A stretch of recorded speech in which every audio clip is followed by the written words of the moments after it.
Hello, I'm Ryan Stitt, and welcome back to the History of Ancient Greece. We are taking a break from our regularly scheduled programming for another special guest episode today. The guest for today is Joe Goodkin, a Chicago-based singer-songwriter who tours the country performing his one-man folk opera that's an interpretation of Homer's Odyssey. He has performed his Odyssey over 290 times in 38 U.S. states and Canada. Joe's Odyssey is part lecture, part musical performance, and part interactive discussion. The centerpiece of his Odyssey is a 30-minute continuous performance of 24 original songs, performed only with an acoustic guitar and voice, and with lyrics inspired by Odysseus' famous exploits. We talk about how he was able to combine his bachelor's degree in classics from the University of Wisconsin-Madison and his years as a professional musician to create something extremely unique, as well as discuss his methodology and his own Odyssey towards creating the Odyssey. Then we discuss what it's like to be a modern bard and how that has shaped his understanding of not only the Homeric poems, but the context in which ancient audiences would have experienced them. Finally, we converse about his experiences of performing at the NJCL, or National Junior Classical League, which is where we first met, as well as in high schools and at universities. Which leads us into a further discussion on our views on the field of classics at large, what it means to be non-traditional classicists, and what we can do and have been able to do to promote classics to a general audience, and why that is important. This episode was recorded when I visited Joe in Chicago, so that I could attend my first Cubs game against my beloved Phillies, and true to his Homeric roots, he kindly offered me Xenia for the weekend. But before we get to my discussion with Joe Goodkin, I'm going to play one of his songs so that you can get a taste of the Odyssey before we start talking about it. So this is To Hold You and Water by Joe Goodkin, which details the emotions at the end of the Odyssey when Odysseus and Penelope reunite.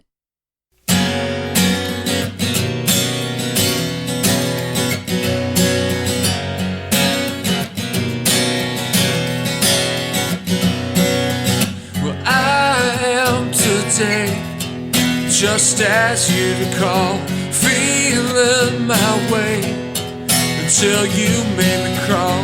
Don't think I've given up the fight.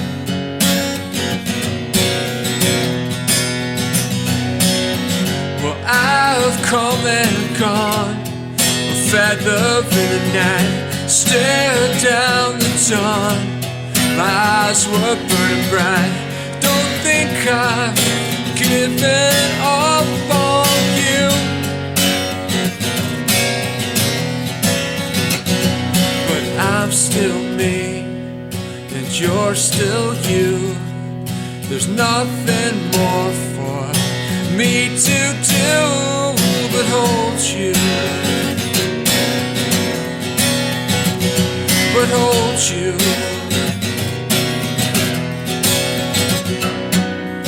Well, I tried to speak, but you untied my words. My knees went weak the moment that I heard. I see those sleepless nights on your face, oh, your face. You played the game the moment that I left. You felt the pain. How could I forget? I see the sleepless nights on your face, but I'm still me, and you're still you. There's nothing more for me to do but hold you, but hold you.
stars are on my left and I'm on my way.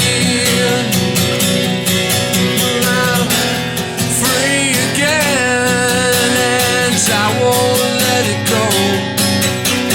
I'm free again and I just need to know.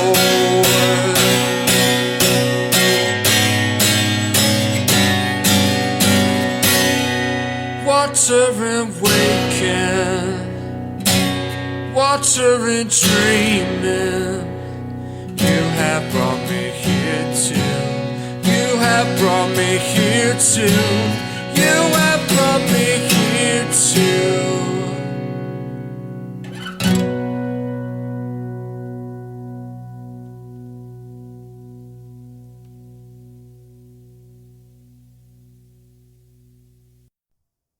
I'm here in Chicago with Joe Goodkin. We are going to be talking about his Odyssey and his love for Homer and his journey to get there. We're also going to be going to a Chicago Cubs and Phillies game, but that's neither here nor there. Go Cubs.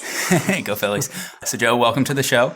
We're going to start out how I like to start out with most of these type of episodes. I like to learn about people's backgrounds, how they got into classics, because everybody has a different story, especially people who have used classics in what I would consider non-traditional academic ways, because it's always fascinating for listeners out there who love classics or studying classics, but like they don't know if they're going to have that career path that's the traditional model. So it's like something they can like think about, maybe expand their creative horizon, that sort of stuff.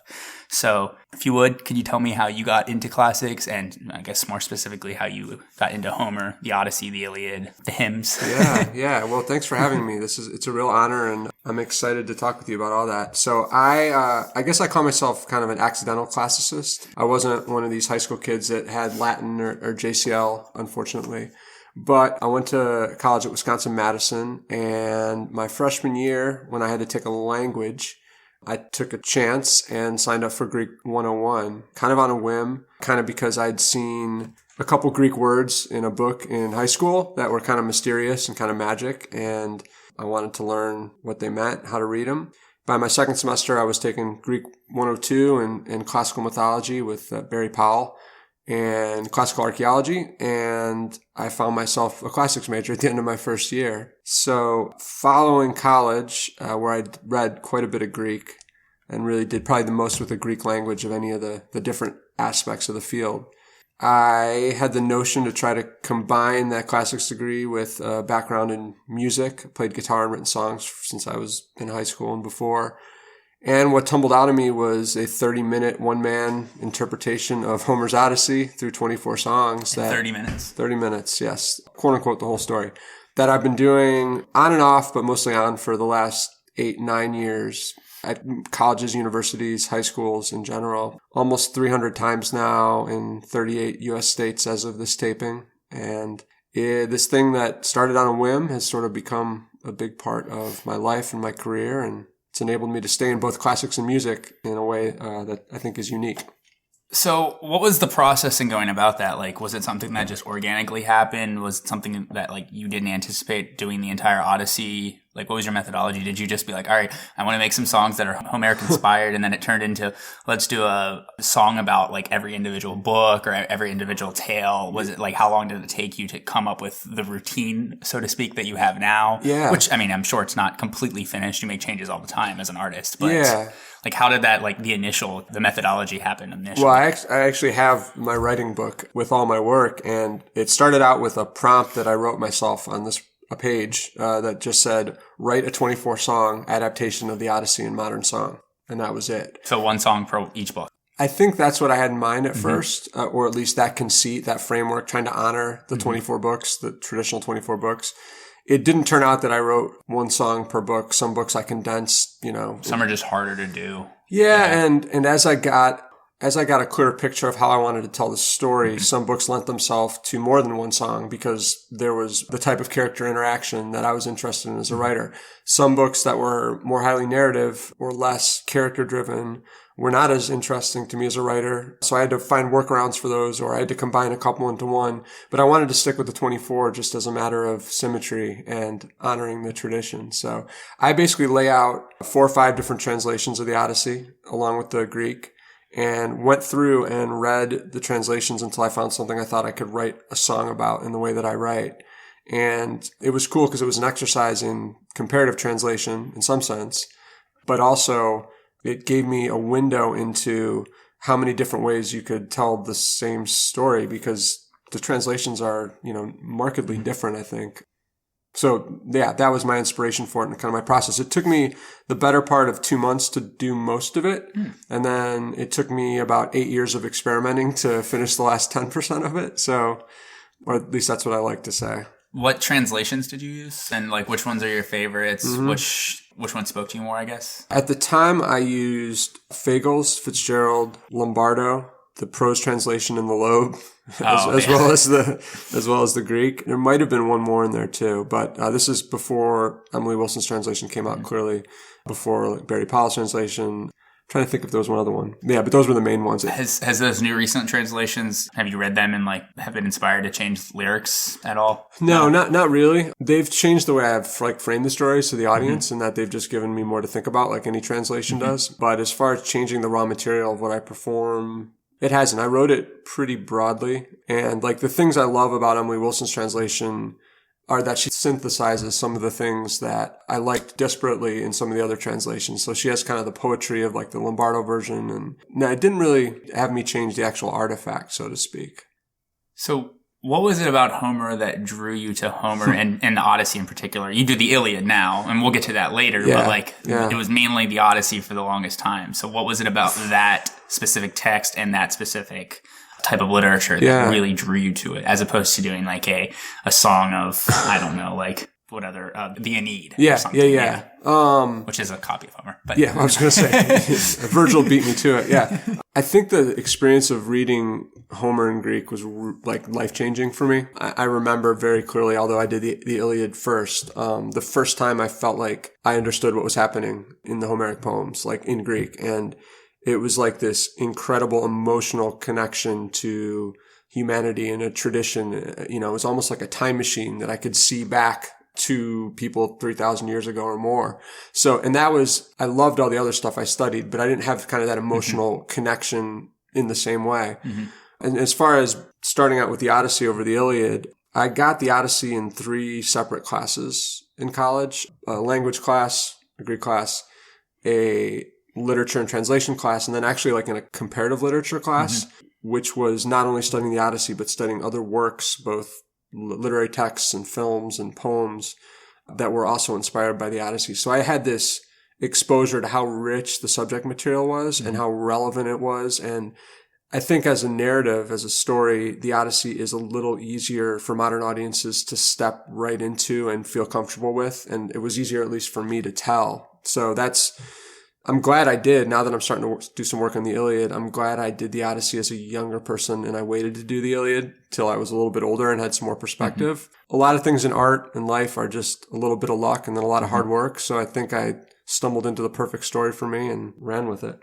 Yeah, being a layman in this sort of thing, I feel like the Odyssey definitely lends itself, at least in my perspective, more to music. I feel like the Iliad would be a little harder to capture all of the different energies that's going on, whereas the Odyssey is nostalgic folktale, kind of there's some agony in it. Yeah, there's a lot of agony in it. Yeah, more than some, but Well, on top of that, it's a story about someone who tells stories. That interested me as well, that it's a text that is a story. Yeah, it is. And that, again, modern, I guess that's a catch-all word for it. Odysseus himself is kind of like this bard going around. He is a bard going around telling stories in some way. And as a creator, it's very easy to identify with that character when you're doing the same thing sort of that he's doing. So I think that was part of it as well. And the Iliad is heavy, man. It's just a much heavier, darker story for me in some ways. So you wrote it. It took you 2 months, you said, or so. How long until you actually started performing? How did that process go about? Was it rough? Get booed on stage? No. Yeah. Well, when you read about what some of the bards in Homer went through, nothing like that. Nobody was throwing, ox hooves at me or anything that I remember. I guess to reframe that better, like how receptive was it at first? Were people that interested? And I guess I should back up. I actually listened to his performance last summer at Miami, Ohio University at the NJCL, and it was fascinating. I didn't know what to expect, as most people probably are like, it's like a musical performance of the Odyssey in like 30 minutes. Like, okay, how's this going to go? I don't want to give any spoilers. You can definitely listen to a CD. But it surpassed my expectations. The music was great. The lyrics were great. And I feel like that would have taken more than 2 months to put together. And I guess I want to see like what the process was like at the first. And, like, to get it up and running. To get it up and running. I mean, it's interesting because actually some of what you just said there is a real strength of it, which is like if people just hear what it is and it's not like anything else they come into contact with, you kind of already, in my opinion, you have a leg up because you're going to surprise them no matter what you do, in some sense. They know they're going to something that's different. So I basically did it for the first time in my parents' living room for a very closely curated group of kind guests. And when I first did it, maybe 3 weeks after I finished writing it, it was just an exercise in remembering all of it and getting through it. Like there was almost no art to it. It was just an endurance exercise, essentially. Like if you're going to play and sing for 30 minutes, 32 minutes straight, the first time you do that, it's really hard. It's hard to remember everything. It's hard to pace yourself physically to get through it all and have your voice and all that. So after that, my first kind of public performance was for a high school English class at my alma mater in a suburb here in Chicago. And for the first 3 or 4 years, I performed almost exclusively in high schools and high school English classes, not so much college audiences. This was like early 20s, like right out of college? Yeah, much closer to Telemachus's age than Odysseus's age, like I am now. So I think like some of the novelty of it gave me, I don't want to say a pass, but it almost didn't matter how good I was at it because of how different it was. And, you know, especially if you think of somebody just coming into a high school English classroom and singing for 30 minutes, it almost doesn't matter how they do it as long as they just do it because it's entirely different from a kid's experience, you know, in the classroom.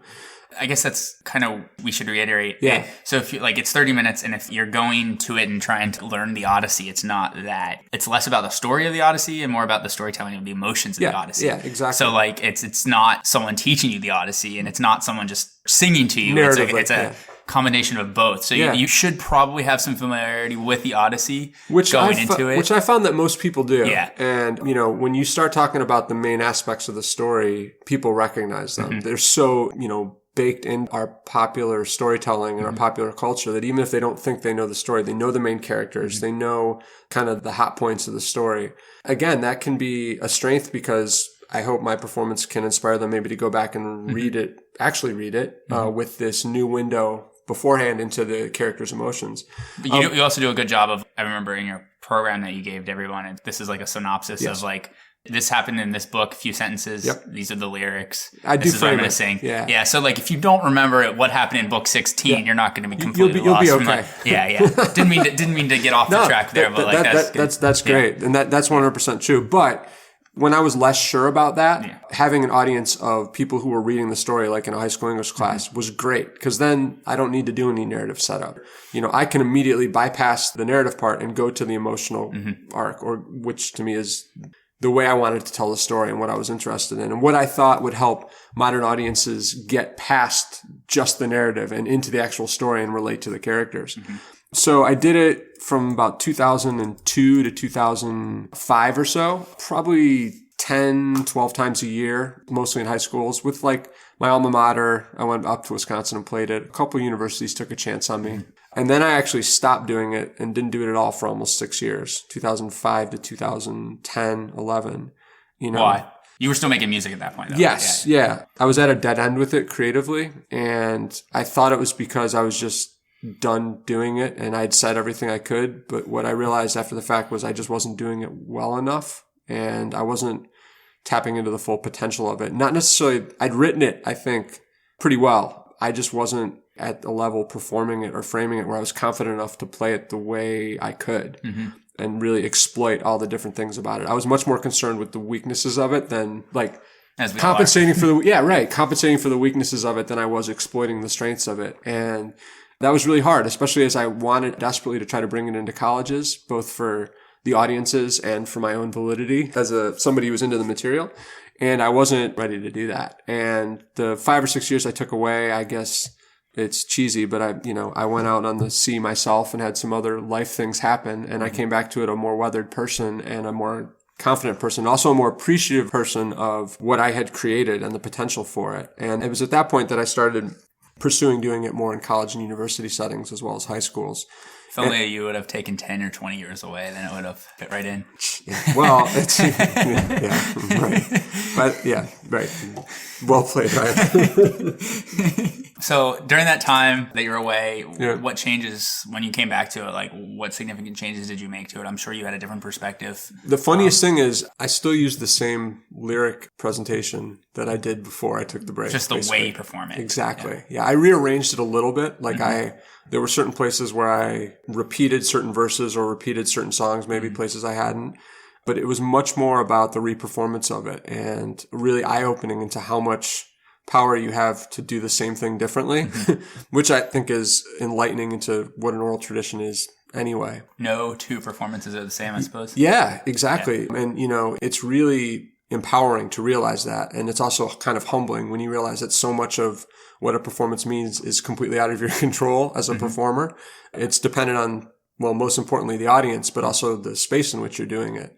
So starting to understand bigger concepts like that and bringing them to the performance, both in my approach and also in showing the audience, giving the audience a window into the different ways in which these echoed the Homeric tradition and the oral tradition, was a really empowering thing, especially as I started to make the crossover into more colleges and universities and real academic settings. Yeah. So when you were putting these together, I guess this could be two questions. So when you were putting the songs together, was there a favorite song? Is there a favorite book, a favorite story that you preferred? And if so, is that still your favorite? Is there a different one now? Me personally, I really felt the emotion in the, I forget the name of the song. I should have the list of the songs up now, but it's the, I'm coming back, the reunion scene. You have the one with Telemachus, he's coming back. And then you have the one at the end. You could definitely feel the emotion in the air. Oh, Father? Yeah, Oh, Father. Yes, that one. Yeah. At the time, I think I related to the Telemachus songs and the adventure of it a little more because I was younger. But I wrote it broadly enough that when I came back to it, and as I continue to become an older person, I tend to resonate a little bit more with I'm always a sucker for the Argos scene because I'm a dog person, and clearly you are too. And actually, I start out my presentation generally by talking about the scene in Book 8 when Odysseus is weeping at the songs of the bard of Demodocus. So I think I reacted to these intensely emotional parts of the story that I could relate to as a modern person. And I still do. They change from, year to year and performance to performance. But another one that I really liked was the Who Am I song. Oh, that's it, yeah. The invocation. Yeah. Yeah, that, if you're going to write an epic, you have to have an invocation and you need a topic sentence. And I guess another part of the Odyssey that fascinated me from the very beginning is the playfulness around identity and the importance of identity of everybody, but especially Odysseus. And so when it came time to figure out how I was going to approach the story, I thought it was natural to begin with a question of identity and what it means and why it's important. And who's your best man? Yeah, right. Exactly. And that was, that's my way of trying to honor the tradition of having an invocation up front. So you got into colleges and you were performing at colleges and then you started doing it at the NJCL as well. Yeah. How was the reception compared to, say, like high school versus collegiate kids? How was that at first? How do you see are more and more, I don't want to say attached to it, but are, relate to it more? Yeah. Is it a certain age group that can kind of, or is it just kind of all over the place? It's really good insight into how you relate to texts at different ages based on where you are in the world. A 14-year-old has a completely different frame of reference for the story than, say, a 19-year-old. And also, say, a professor that's been in the field for 20 or 30 years, but is still into the material. And those audiences bring a completely different spin and insight into the material than for me during talkbacks and as I watch them react to it. Also, as a performer and as somebody who comes into a classroom setting, when you step into a freshman English class or high school, you have an immediate authority that when you step into a college situation, you have a little bit less of, both because the students are a little more sophisticated in their thinking, and also because if you're in a college, there are people in the room at least in my case, that know a lot more about the subject material than I do. So it's navigating those dynamics, which is, again, if you're comfortable with yourself and your position, is actually really kind of interesting and empowering, because you can watch the audience kind of create these different meanings for your performance for you. And they're all valid and they're all interesting. And sometimes you feel like you're a little more authoritative, and sometimes you feel like you're a little less authoritative. And if you're a lifelong learner and interested in the subject matter, you're getting an education yourself, even as you're providing one. So when I was at the NJCL last July, when I saw your performance, I was struck by I overheard a bunch of younger kids talk about they were on the way to go see it, and they were excited. They had seen it the last few years, and they're excited to see how it is now. Yeah. I guess so. Not only does it change every year, but that kind of gives you a perspective on being a Homeric bard in general. Because 100%. I'm sure in the ancient times, you got excited to go hear the bard tell a story that you had already heard. What's it going to be tonight? How is it going to change? Yeah. Not necessarily the words, but just the experience. Yeah, what you feel when you see it is going to be different, because for these kids, the NJCL, they're teenagers. When they heard it when they're 14, when they heard it when they're 15, when they heard it when they're 16, it resonates at a completely different level. That's exactly it. And it's funny to me because people have seen it, say, 2 years apart, sometimes even just 1 year apart, and say, wow, it was really different. What did you change? And as a performer, I'm aware of certain subtleties that change, but really to me, I'm still performing the exact same thing that I wrote 18 years ago. So what's different about it? The audience. Yeah, right. The space, the experience. Yeah. Maybe the first time they were freshmen, the first time at NJCL convention. So there's all this excitement, exuberance. Everything is strange, right? Second time they see it, they're bringing in expectations. They're also at a different place in their comfort level. Yeah. And that's true of every audience in some sense. The NJCL audiences are just kind of a special type of audience for what I do, because they're perfect for it. They have the excitement level around the subject material. They have the knowledge around the subject material. So I enjoy the NJCL performances so much, and the whole culture around the environment, which you saw for the first time. It's amazing. Yeah. I was not like that in high school. No, I didn't know anything about that. Well, right. And kind of jealous in a way, I didn't learn classics until I was in college. Right. Yeah. So you have the same thing. Yeah, so you said it actually better than I did, which is, every time they come back, they bring a different frame of reference because they're different. And I'm different too. Hopefully I've gotten better at performing it. But maybe also I'm having a better day as a performer than I did the year before, or a worse day, or the room is a more interesting sounding room than it was the last time, or there's more people there, or there's fewer people there. Sometimes a performance to 10 people is way more memorable than if you're one of 150 in the audience, and it's much more anonymous. If you feel like you're one of the only people in the room having this experience. So those are the types of things that they make each time new for the performer too, as long as you embrace them. And that's what keeps it interesting after almost 300 performances. So we kind of touched upon this a little bit. We talked about being a Homeric bard, and we had Demodocus in the Odyssey, and then, Odysseus is kind of a meta Homeric bard. Right. And then so the audience is a huge part of that. So since you've done this and you're kind of a modern Homeric bard in a sense, a little bit more into the music, I think, than the actual storytelling. Right. But has it changed your perspective on what it meant to be a Homeric bard or Homer in general? Not necessarily gotten a greater appreciation, because I'm sure that has come too, but what have you learned from it that you didn't know? Insight into it. As you reading Homer in Greek, you didn't realize. Have you seen intricacies in the texts? Or just in general, anything you can talk about, your maturation process? I suspect, and you have no way of proving this stuff, despite what anybody tells you.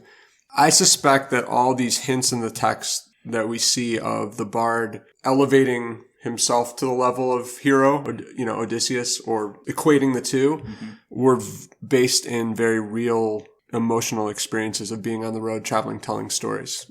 The level at which I identify with some of the things that Odysseus goes through, I can see how a bard would feel very comfortable representing those emotions in a hero, more so than, say, Achilles in the Iliad.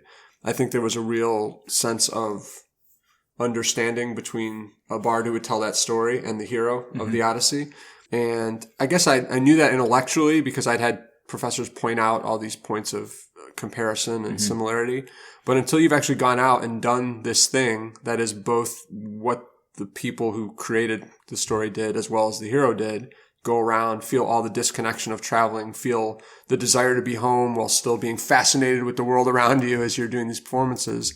I have a much deeper understanding and appreciation and admiration of that than you would get just reading the text on the paper. That's been the level of insight to me that's poignant and touching, and I try to tell the audience about it as much as I can. And it just feels as if I'm looking back in time. I'm seeing humanity, this thing that's important to humanity and a part of humanity. And what I do with audiences in the year 2019 looks exactly the same as what they were doing 3,000 years ago. Like, that's an incredible amount of continuity in human experience to me, and around the same story. So those are the types of things that come out with actually doing the storytelling, even if it looks a little different in music, from what a narrative bard would do. Have you ever performed in the original Greek? No. You haven't? If you had performed in the original Greek, my next question would have been like, how connected can you get with even deeper level of connecting with the Homeric bard? Well, see, that's what's interesting. I think there's an illusion of being more connected by speaking the text in a sense, whereas what I'm interested in is connecting with the audience, the material connecting with the audience in the same way that it would have back then. And you have to... So more about the audience and less about you. Exactly. And also a modern audience, like singing in the ancient Greek would be cool, interesting, fun, I guess. Hard. Some people do it, the people that do recitations with their own rules for how they're going to do it. But a modern audience, audience, sitting up there with a guitar, like emotion behind it. A lot of people forget that this was meant to be with like music. Exactly, some sort of rhythm, all ancient poetry had music behind it. Exactly, a modern audience to the ancient Greek is not going to react in a way that's similar to the way the ancient audience. So I'm fascinated by that stuff, and the people that you see that do some of these reconstructions and insight into ancient music and all that stuff is fascinating to me. It's just different than what I think I'm trying to do with telling the story and relating to the audience, if that makes sense. Oh, definitely. So how long have you been doing the Odyssey again? You said 2002, right? Yeah, in March would have been the 17th anniversary of my first performance of it. So it's older than my audience is now sometimes. And you just started doing Iliad? Are you doing performances live for the Iliad, or are you still working on it? It's in development right now. It's still in development? For many years, I fought the idea of doing anything with the Iliad because the story scared me and I didn't understand it, I guess, in the same level that I felt like I understood the Odyssey. But in the last maybe 16 months, I had an epiphany around a way I thought I could tell the story that was similar to what I did with the Odyssey, but maybe elaborated on it or changed it up just a little bit to where I felt comfortable with it. And so the last 16 months, I've been writing some music and I've been writing some words about it, and I have a draft version of it. I've done some of the songs in classes this spring, 3 or 4 kind of workshop performances. And I'm starting to work with people to help me figure out how I want to present it. It's going to look different than the Odyssey performance. It's longer. It involves actual talking and actual narrative framework.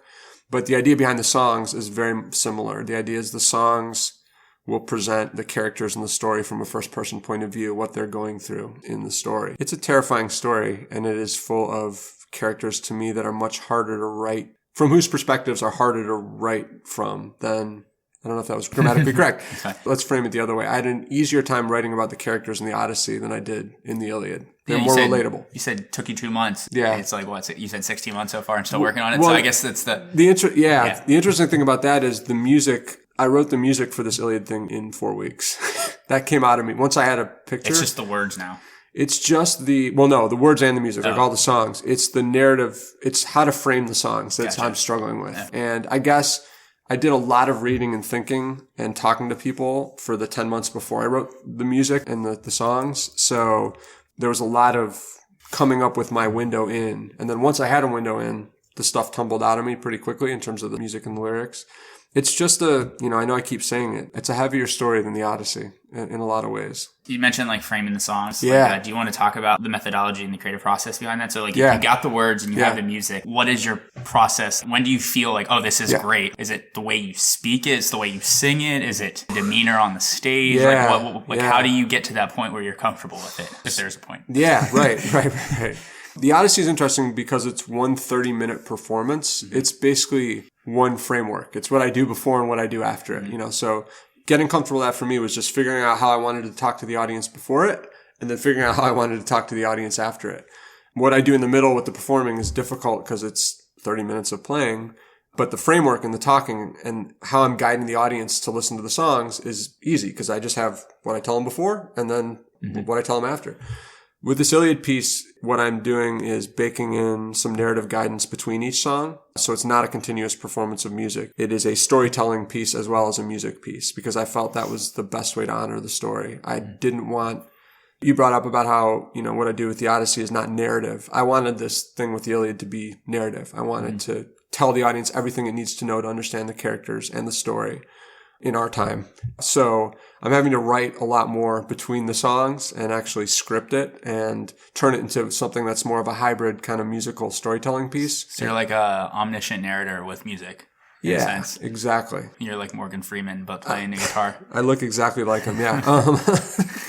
No, it's and I'm still, part of what I'm starting to think about is how I want that to really look in a performance and what kind of space I can do it in. So it's a much longer process, I think, than the Odyssey, partially because I'm not as comfortable with the story and partially because I'm aware that now that I've become the Odyssey guy for the last 17 years, when I tell people I have this Iliad thing, it will be much easier for me to bring it to people right off the bat. I'm not going to have to build up this reputation and this, infrastructure of booking. If I tell people, hey, I did the Odyssey, it seemed to go over pretty well. Do you want the Iliad? That's going to happen a lot quicker on this one. Working your way through the Trojan War cycle. Exactly. Working your way backwards, kind of, in a sense. Interesting, though, right? Yeah. That was the one I felt comfortable with the one afterwards before that's exactly right. So your lyrics, I guess back to not just the Iliad, but in general, your lyrics, do they follow a specific, are they in dactylic hexameter? Or are they are? No. Oh, they're not. Okay. I was nodding like, okay. No, I think I thought about that as I was starting to write the Odyssey. That's a lot harder than it looks. Oh my God. Well, and again, it's like kind of shoehorning this, it doesn't mean the same thing to us as it would have to them. Like dactylic hexameter in that way is not a thing for us. Like the ear wouldn't recognize it as such. I mean, it was... Did you fall on a specific rhyming scheme? No, I think it follows kind of traditional pop music rhyming schemes, It's not a stress thing, it's not a poetic meter. They're songwriting lyric conventions, so I don't know what you'd call those in terms of a rhyme scheme. Yeah. But they follow the music is the thing. They're guided to me much more by the rhythm of the music than anything else. I thought about trying to create these frameworks that were more connected to the original, ancient source. But they just felt too constructed to me. And you're doing it more to show off than you're doing it to generate a response. So don't take offense to this. Okay, good. But there were some songs that I remember, I felt like the lyrics were just completely... It didn't matter. Yeah. It was more about the music and the emotions brought by the music. Where I was listening to the lyrics, it's like, okay, I know the familiarity with this book. I can't remember which songs they were. You gave me a description to jog my memory. And then your lyrics were just kind of more about you coming together with the output. Yeah. And then it was necessarily for the audience. I was like, okay, these lyrics, they're cool. They're good. Like they're broad though. They're broad. Yeah. I was more into and then this isn't all the songs, and you might have been meant that way. I don't know. Yeah. But it was definitely more about the music than the lyrics. So I feel like that's, in a way, speaks to a lot of modern music in a sense, where it is more about the beats and the emotion brought about by the beats and the actual words. Right. Not trying to be an old person on the lawn shaking his fist, because I do like... You can go There's both, There's both. And then there are some lyrics that I was like, oh, how he did that. And I wish I would remember which specific songs. I think two things in response to that. One is that I was interested in writing it broadly enough that the lyrics didn't have to, they weren't so specific that you could only tie them to these characters in this book. You could tie them to the same emotional experiences of anybody, basically, as long as you got the emotional core of what the characters were going through. We see Penelope struggling through what happens when kids are growing up and struggling to let go of Telemachus so he can grow up, worrying about his safety, but knowing he needs to go out and discover himself and become, a grown up. But that could be about any mother going through that. So I want to write the lyrics broadly enough where, yes, if you're told, if you think this is the story of the Odyssey, then it's the story of Telemachus and Penelope. But also you're thinking about yourself and your own mother or similar emotional experiences to help you get into the story. So that's the first thing. The second thing is... You didn't have to put all the different epithets in there to distinguish who everyone was. Right, exactly. Well, there's not a proper name in the whole thing so on purpose. Yeah, you're right. You're right now to think about it. Nothing rhymes with Telemachus. The second thing is that, you brought up about how this poetry was accompanied by music and rhythm. that is a tool that you can use just on its own and should be used on its own. And it changes, it changes how you take in the words, the music behind it, right? So as a performer, I think if I'm going to play for 30 minutes, I have to use everything I have up here to get emotion and to connect with the audience. And some of that may just be the emotional timbre of the music. That's fine. If it generates the feeling I want, or if it generates the response I want, it doesn't need words, And there's, like you said, there's plenty of pop music that it's not about the words at all. Pop and hip hop in general. Yeah. Or just do a diddy dum diddy do. Yeah. It's about when you're listening to it, where you get transported to. Exactly. And I say this before every performance, but music acts on your brain in a different place from words. It generates its meaning from a different spot in your brain, in some sense. It's just energy acting on your eardrums. It doesn't have meaning, like in the sense that language has meaning. So I think that's a powerful, that's a strength of including music with it and allowing music to just speak for itself that the text doesn't have. You read the text,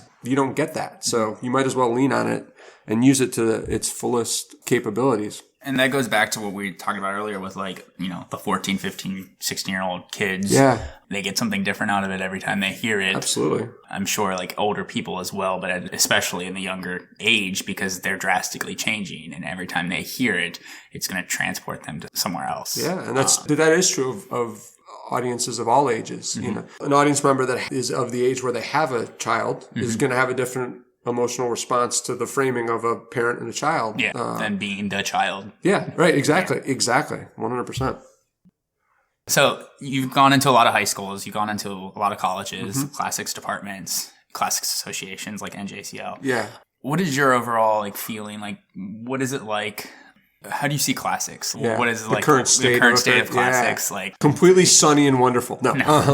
Well, from an outsider's perspective, obviously. I get a really interesting kind of cross section of it, right? So, I have there's this utopian kind of NJCL experience where you go in and everybody is there because they're into classics, and classics is built this social bubble in a sense, the social world. Again, it's kind of utopia. It's paradise if you're and you feel great about it because you see all these kids who are into the Latin language and they're into the taking tests around it and they're into competitions, and it blew me away. It's amazing, right? I was not like that at all in high school. Well, right. And it's really encouraging if you're into the material because you can see the energy and the enthusiasm and not just and the depth of the connection, how good they are at a lot of this. It's just amazing, right? Not to sidetrack you, but I left there super refreshed. Yeah. I had hit last summer I had hit a wall with my podcast. Yeah. I was doing the narrative. I just kind of hit just a mental wall. And I started doing interviews. I started doing other things. Yeah. I felt super refreshed after being around all those kids for that week. Optimism. Yeah. So I see it like that. Yeah. I see what you're saying. And I've done, I've also performed at a bunch of the state level ones, and they're exactly the same. It's an amazing culture. It is a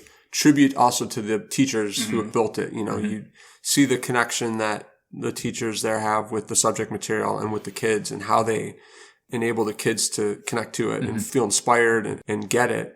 And then, it's not any secret that funding and education for humanities programs is rough right now. And there's a lot of challenges, even at a high school level, with keeping some of the Latin programs open, but also especially at the college level with funding and positions for people to go into the field. So when I go into colleges and universities, I get a kind of ground level view of that. I'm sure my presence there, I hope, helps the departments to raise their profile and show that it can be interesting. Classics can be interesting in a unique way with my performance. But sure, professors talk to me all the time about how hard it is and the challenges they're facing and how it's hard to get to the substance of it, the material, with all this stuff going on around it. And, maybe there's always been some of that, but it seems particularly acute right now. So sidetracked again. Yeah. Had anybody reach out to you for advice? I really want to study Homer, or I want to do music and I want to get involved in music and classics somehow. Have you had anybody reach out to you? I'd say I get that after performances as I talk to, especially with students who are creative as well as being into classics, which was kind of my thing. I only say that because some of the most rewarding conversations I've had with emails I get from listeners who are I've listened to your podcast, I really like Greek history now, and I really think I'm going to go study classics, or I was studying classics, but I really think I want to go further with it. Yeah.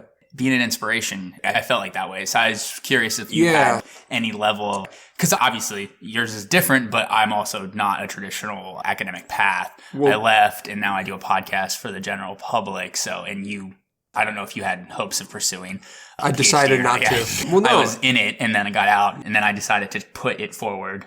Podcasting is not a profession. It would take about as long as it did for you to make it a profession. Yeah, right. It would have its challenges. If I didn't have the student loans, maybe. Right. Well, that's a whole other issue. You know, this ties back to the question, which is, I hope. I mean, there are a lot of battles to be fought around what classics means and what it can mean and who's involved in it. Mm-hmm. And they're important and they need to be. But my hope is if we can get through some of that, we can see that we all should be part of the same ecosystem in different ways. And I can't remember. I looked it up at one point. There's like 25,000 kids in JCL nationwide, maybe more than that, maybe 35.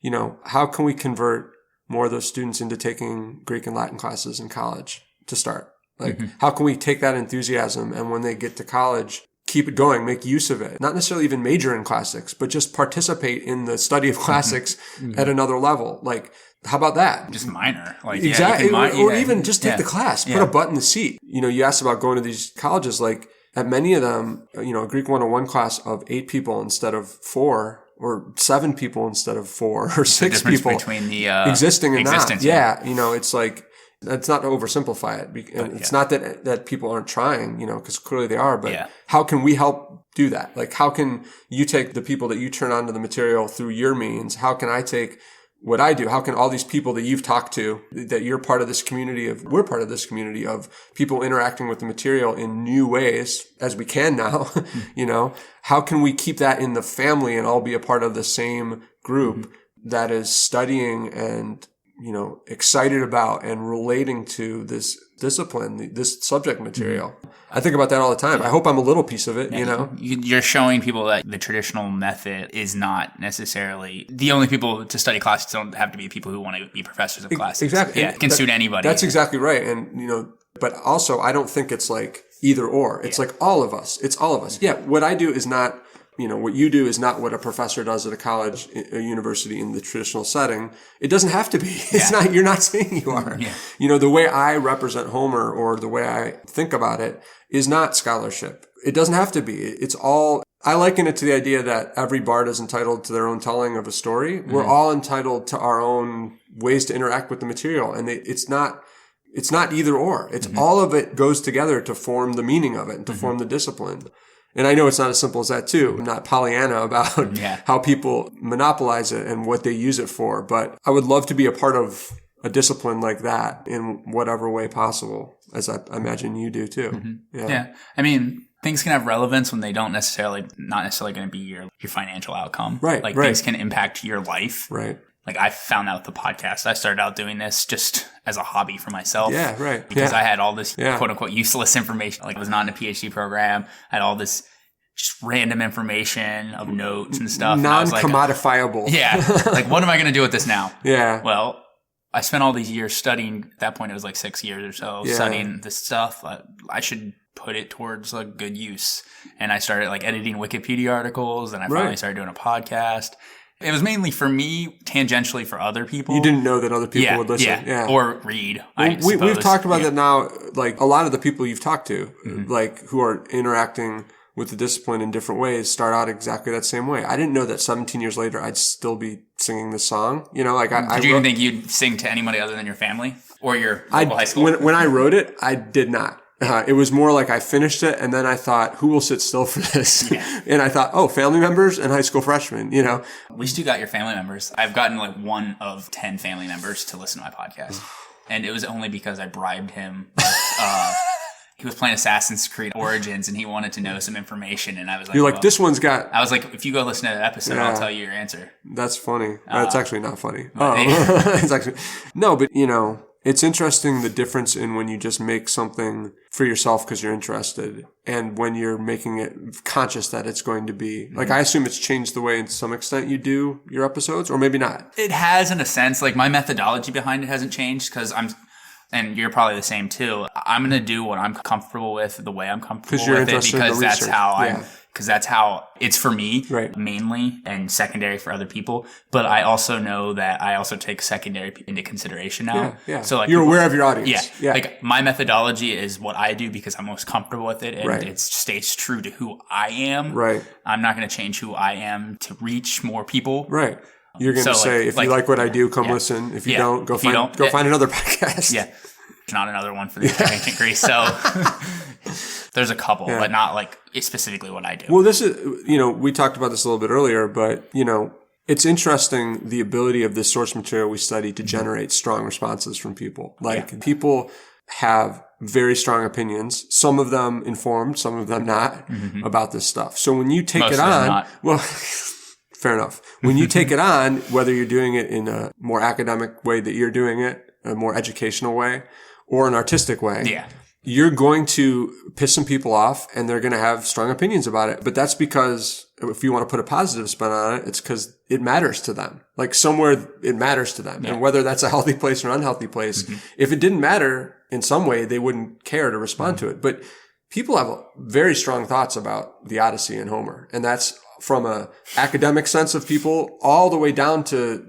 people for whom it just, I saw Troy fall of the city and how everybody got upset about that. Well, exactly, right? I mean, come on. I didn't know so many people liked Homer until that came out. Well, again, I'm saying some people have their reasons more than others, right?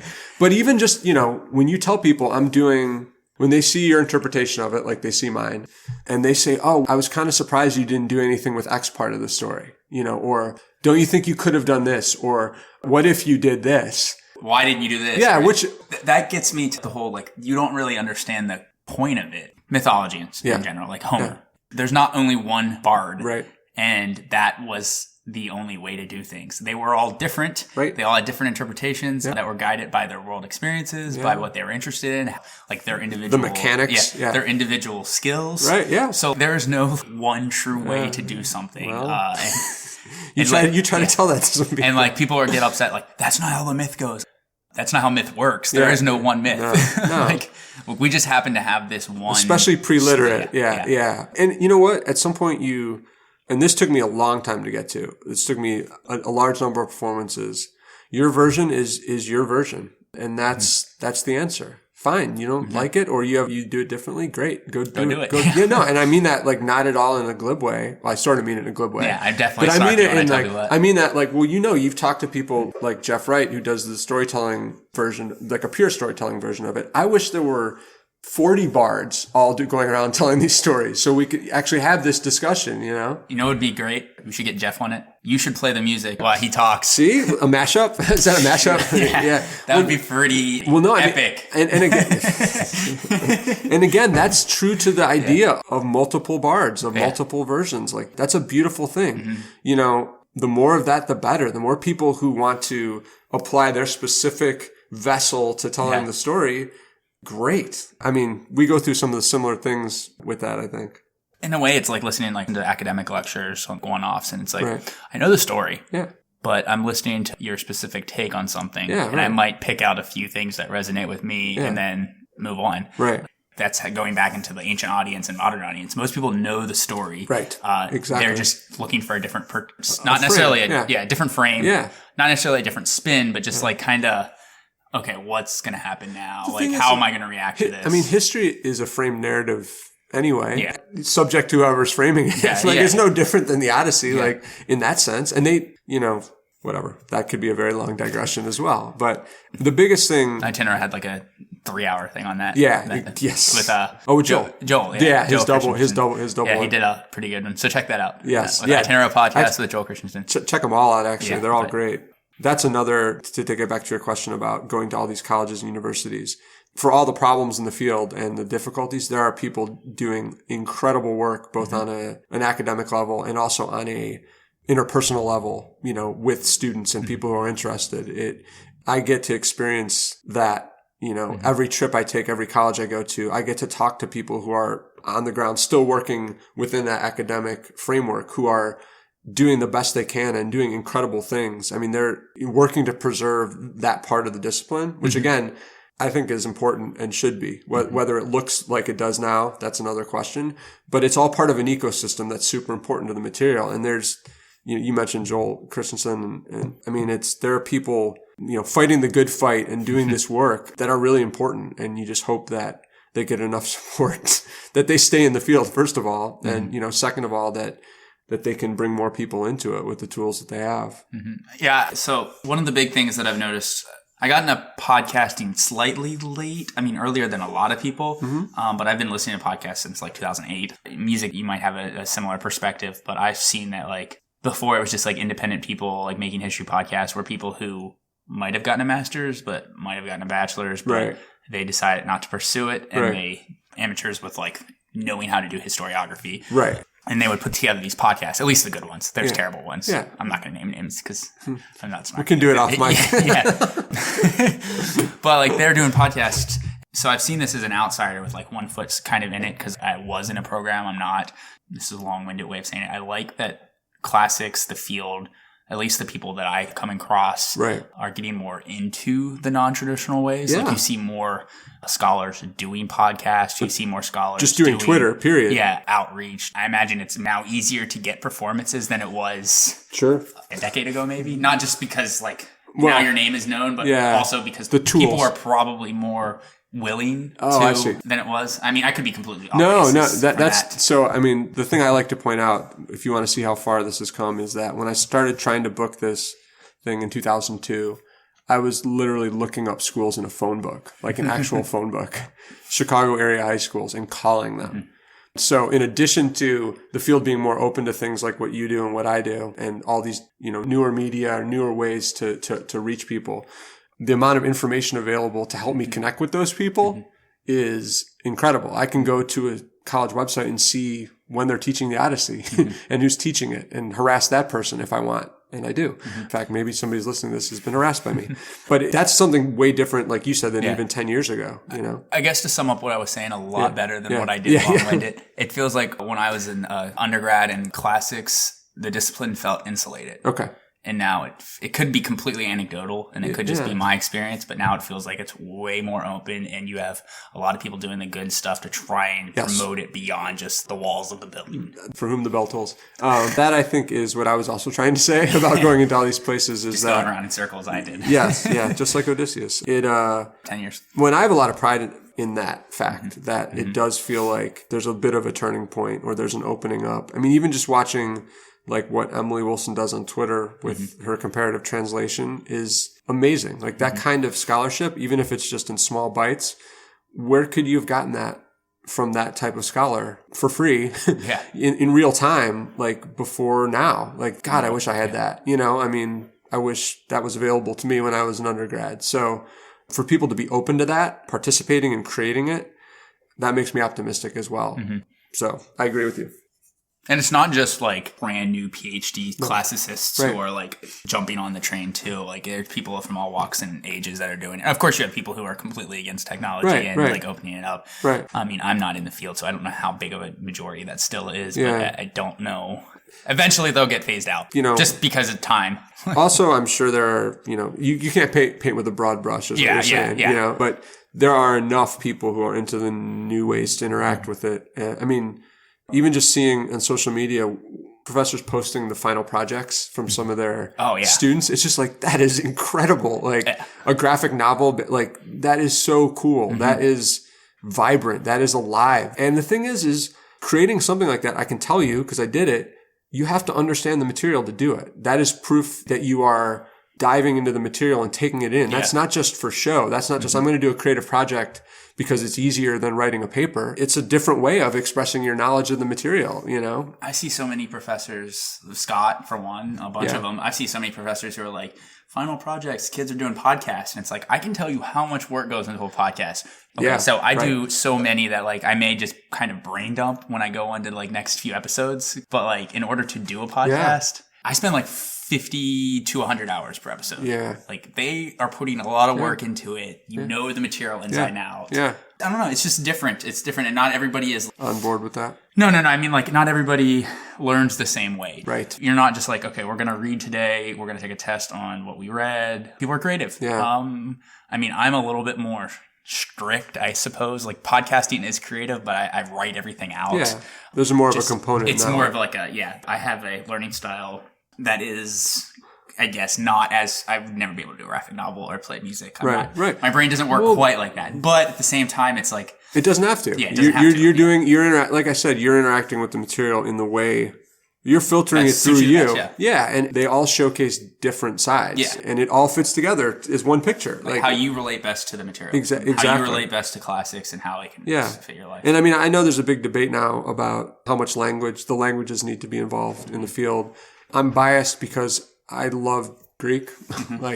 So I wish and hope that people would take Greek and get into it.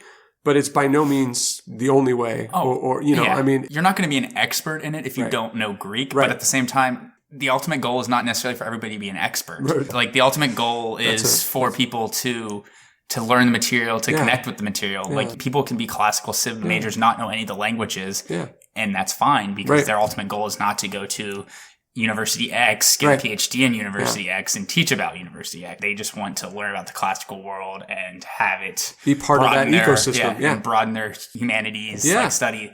Not everybody has the same ultimate goal. There's a different paths to get to different outcomes. Well, and the thing is like, I'd be lying if I didn't say every once in a while I'm jealous of the people who stayed in and are in the academy, because I see the research they're doing into the stuff that I was interested in, and I think, gosh, if I had stayed in and done this is, of course, I only see the cool part of it, but wow, that would be 10 years to get a job or not. But I mean, like, I'd be lying if I didn't every once in a while, being around it, go, gosh, I wish my Greek was still good. I would like reading, some more scholarly material and just being fascinated by it all over again and just thinking, wow, wouldn't it be incredible to be able to research into something in this way, in the way that the academy allows you to and gives you access to. Again, setting aside all the other stuff that they have to go through. But, my value to the material, what I bring to it, what I bring to the field such as I do, this is a better use of my talents, for sure. This is a better use of my personality, my interest level. If I'm taking a step back, like, I'm not saying this from a perspective of being an egoist, but there aren't a lot of people that can bring both the music side and the classics side to what I do, the way I do it. Are there people that could do it better? Probably. But this is my own lane. This is a lane that I have available to me, and I should make use of it in the sense that I can turn people onto the material in a way that other people can't. That's awesome. What more can you ask for? I mean, like, are there people who can play music better? Probably. No, I'm great at that. Are there people who know the Odyssey better? Yeah. Yes. Yeah, right. Are there people who are better writers? Maybe. Probably. But can everybody do all three together? I don't know anybody else. Let's talk about me now. No. No, I have a generally standing gig that I do at this summer program called the Missouri Scholars Academy, which is a high school camp that's run down in Mizzou, Columbia. I'm not doing it this summer, but I've done it like 4 or 5 summers. And I have a friend who's part of it, who I've become friends with through it. He's a Latin teacher, or was. And he introduces me down there every year to these kids. And they're really bright sophomore kids who basically go on campus there and they get 3 or 4 weeks of a college experience at the age of 15, like all sorts of classes. And his standard introduction to me is always, you might expect him to be either a terrible musician or a terrible classicist. And he's actually pretty good at both of them. I'm like, cool, that's awesome. Put that on my tombstone. A decent musician and classicist. That's great. Not terrible at anything. Not terrible. Not deficient at either one.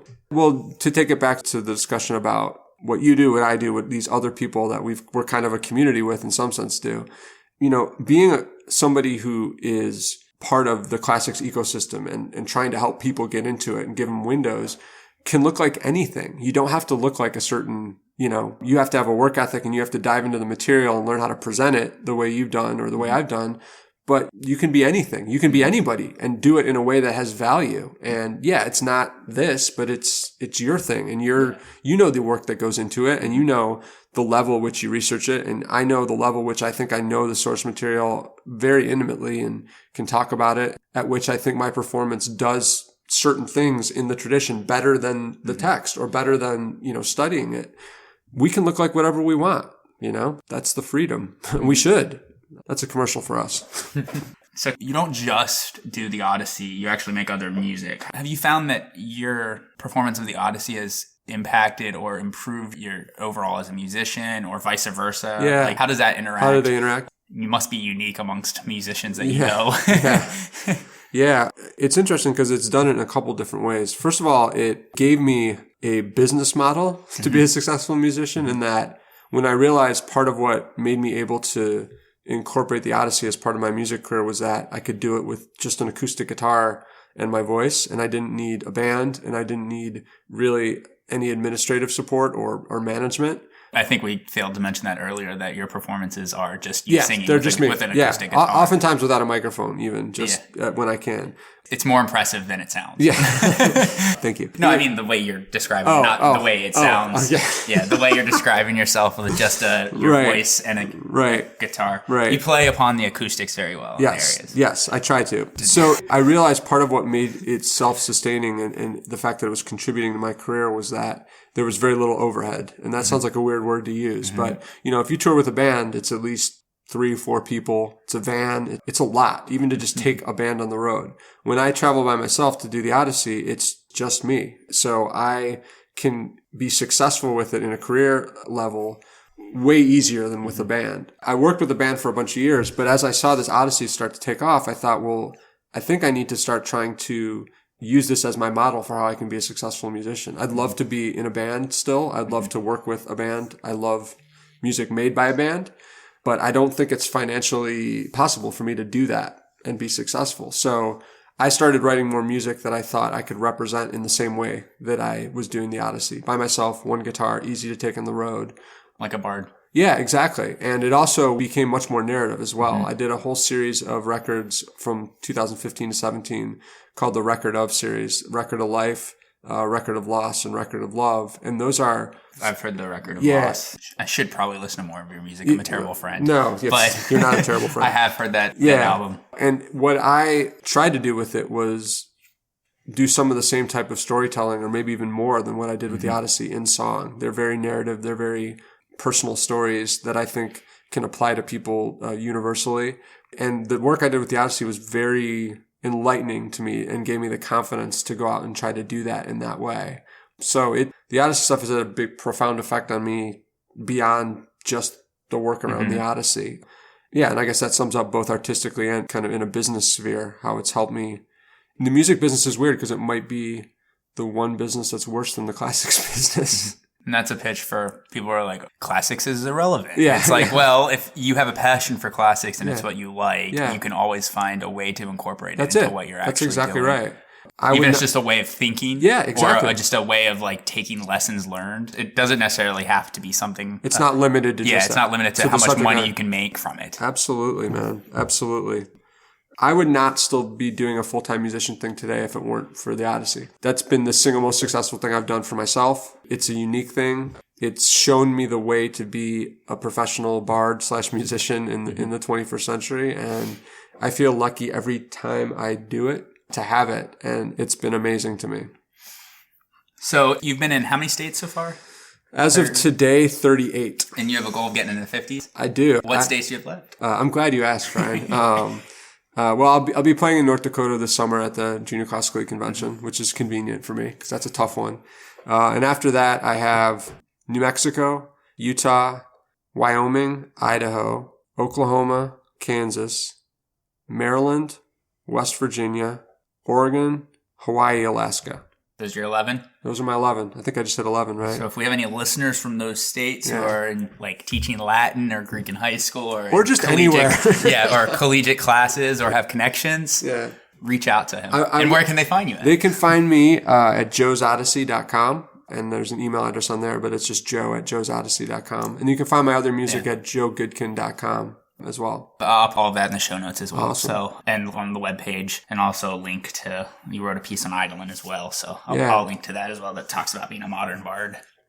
So yeah, that's all I have. Thank you for hosting me this wonderful trip to see the Cubs lose to the Phillies. Well, I'm practicing Xenia, and no matter the outcome of the game tonight, you'll probably be welcome here and welcome anytime. And thank you for having me on to talk about this. Like I said, it's awesome to see what you're doing with the material and to see this kind of virtual community that we have of people who are trying to be a part of it and move it forward and bring more people in. It's really encouraging, and it's fairly new, and I hope it continues to grow and you keep having success with it. I appreciate the kind words, and I'm glad you were able to come on. Yeah, go Cubs.